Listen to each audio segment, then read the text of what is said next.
Welcome Whisky Aficionados, it's Trevor and this is review 41.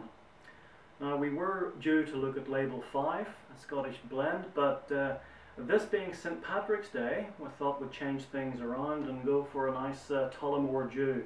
It's an entry-level Irish blended whisky, but one that I've had before quite some years ago, so I thought it would be nice to try it again and do a review on St. Patrick's Day.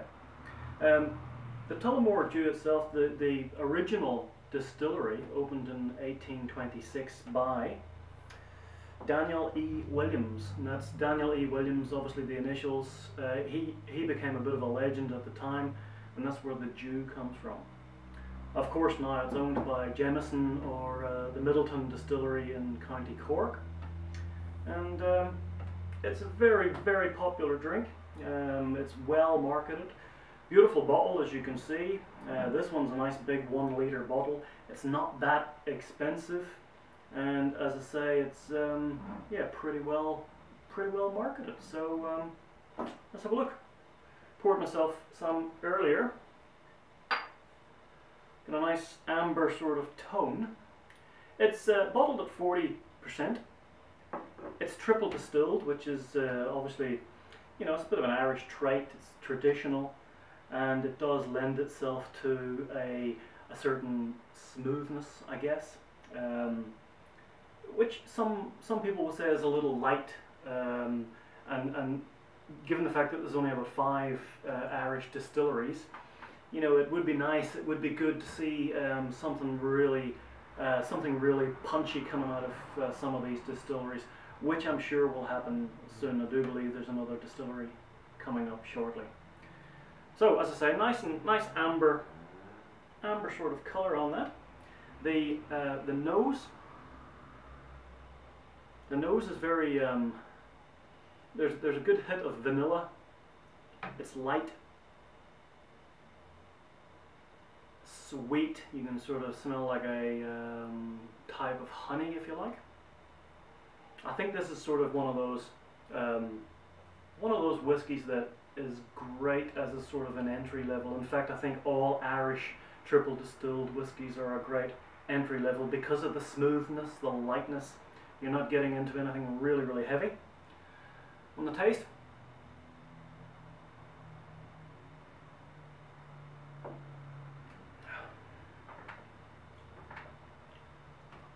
you know, I've looked at a few other tasting notes, if you like, reviews, a little bit of research on the product, and it doesn't stack up as some of the single malts does, but I've got to tell you, this is, you know, I like this. It's light, it's refreshing, it's smooth. There's a beautiful honey vanilla that sort of thing happening there. There's loads of vanilla. It is creamy, smooth, obviously. There's a hint of dryness coming out.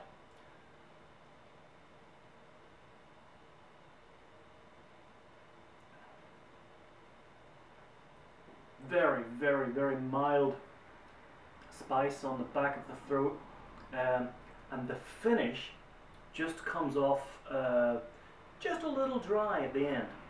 So overall, I would have to say that, you know, it's probably low 80s, but from a personal perspective and just personal choice, I will not give it that. I was going to, but I think in this occasion I'm going to give this an 85, which is right up there with some of the single malts I've tried. I mean, this is review 41. I've got a really sort of expensive, nice whiskey planned for my 50th review, but until then I am sort of sticking to the base whiskies as much as possible, which allows me a little bit of room to explore further, I guess, as I go on. Anyway, wherever you are in the world, it's St. Patrick's Day. Enjoy yourself, have a great time, have a few drinks, but not too much. Remember, quality over quantity every time, guys. We will look at the label 5 Scotch blend in the next review, which will be review 42. Subscribe to the channel. Until then, be safe. Quality over quantity every time, guys.